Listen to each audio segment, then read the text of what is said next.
নম্বর যে আমাদের দাবিটা সেটা হচ্ছে ক্রাফট ইন্সট্রাক্টর পদমান পরিবর্তন করে ল্যাব অ্যাসিস্ট্যান্ট, কারখানা সহকারী, ওয়ার্কশপ, খালাসি অথবা অন্য যে কোনো নামে নামকরণ করতে হবে। আমাদের যে 3 নম্বর দাবি সেটা হচ্ছে ক্রাফট ইন্সট্রাক্টরদের নিয়োগ বিধি সংশোধন করে শিক্ষাগত যোগ্যতার পূর্বের ন্যায় HSC প্রফেশনাল করতে হবে।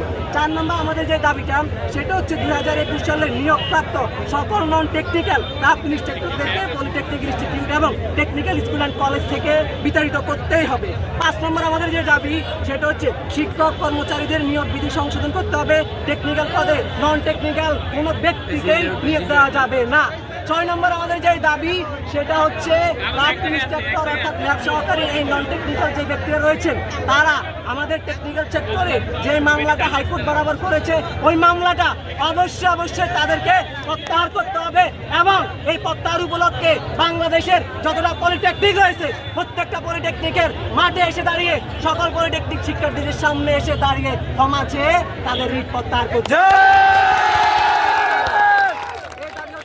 আজকে আমরা বাংলাদেশ কারিগরি ছাত্র আন্দোলনের সাথে ঐক্য পোষণ করে বাংলাদেশের সরকারি বেসরকারি সকল পলিটেকনিক ইনস্টিটিউট একযোগে আন্দোলন করছি। আমরা আমাদের আন্দোলন থামাবো না যতক্ষণ পর্যন্ত আমাদের এই 6 দফা আদায় না হবে।